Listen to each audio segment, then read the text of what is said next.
Okay, hi, I'm Jacob, Hi, I'm Kat. And I'm Sammy.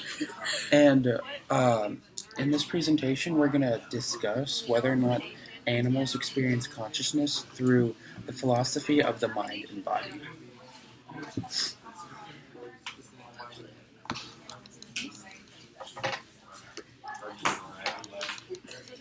Oh, okay, you skipped the purpose. Okay, so No, just the introduction. the purpose of our presentation is to apply theories to the philosophy of mind to the real world, which will be our case study. Okay, and in this case study, they do experiment on rats where they go into the dark and they give them a little shock. Now they avoid the dark, meaning that they're conscious of what's going to happen to them if they go into the dark side.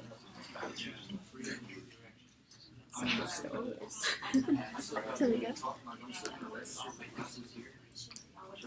Okay, so physicalism. Physicalism is a monistic philosophical position with the idea that everything is physical, or everything depends on the physical, and that there's nothing beyond the physical properties. So, for example, the thoughts, actions, emotions, and decisions that we make, that's all related to our brain, like a physical construct of our brain, and not like a mind or a soul. It's all related physically. And this would apply to our real world case.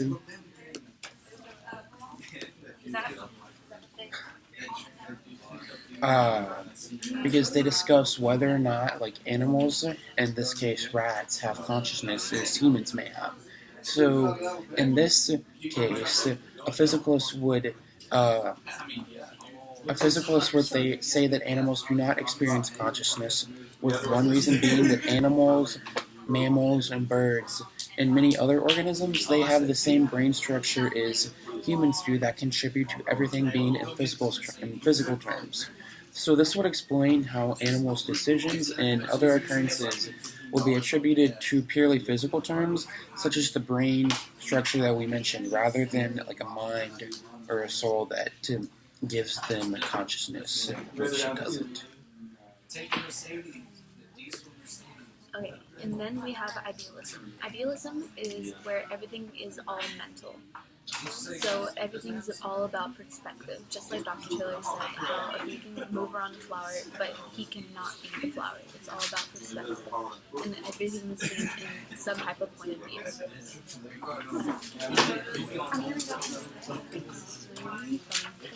Okay, and this relates to our article for, because I forgot what I was going to say.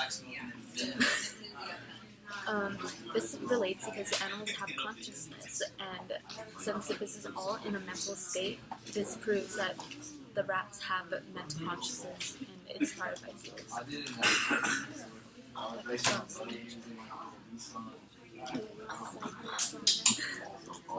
Dualism is the theory that the mental and physical, or mind and body, are in some senses radically different. The mind and body are non-identical, so they each work in their separate ways. This relates to our article, Do Animals Have Consciousness? Because in the dualist point of view, they would recognize the mind of the animal as connected to the body of the animal, while still making it clear that the mind and body are two distinct and separate things. And then I'm going to add on to this, but I just need to elaborate. Yes. Okay, so the best theory that we feel that relates to our topic would be interactive substance dualism, which is basically saying that even though the mind and body, they're two different substances with different components, they're still connected and they interact with each other and affect one another. So, for example, the mind is a thinking thing that lacks the usual attributes of physical objects, such as the size, shape, location, and it is adherence to the law of physics. Okay, and so in this article, the conscious thought is the rats paying attention to the scientists that are testing on them. So them running away from the dark, or even when they're being tickled, they want more attention from the scientists.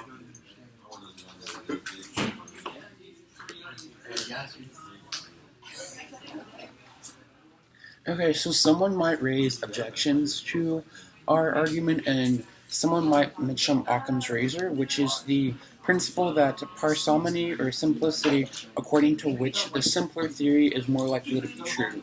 So basically, whatever is the simpler view or theory, that's what one would more likely prefer, rather than a.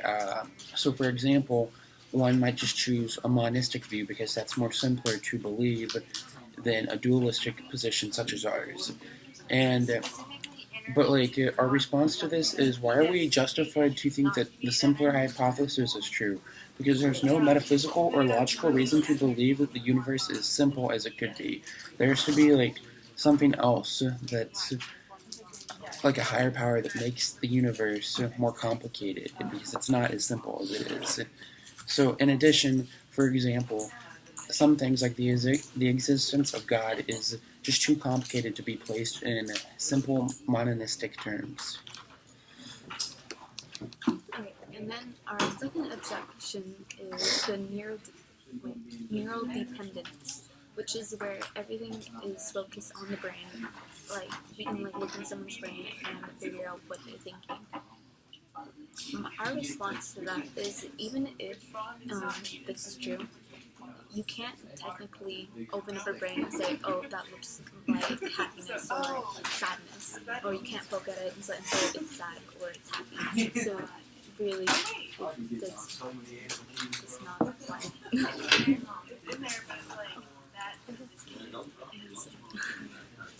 Our third objection is the argument for the relative explanatory importance of dualism as compared to materialism.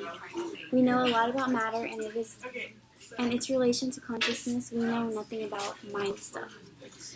This theory opposes interactive substance dualism by posing the fact that dualists have no evidence on what makes up the mind, the non-material elements, and the laws that govern the behaviors of the mind, while science has plenty of evidence to back up their theories and claims.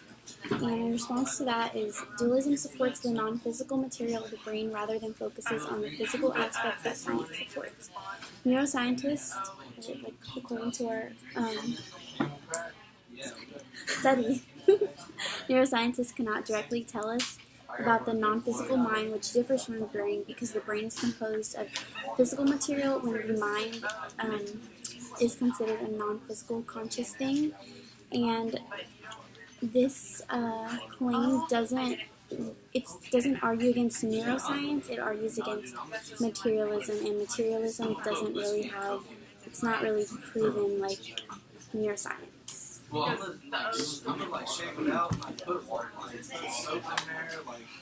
then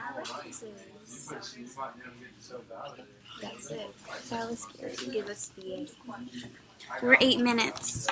Oh, that's fine. Okay.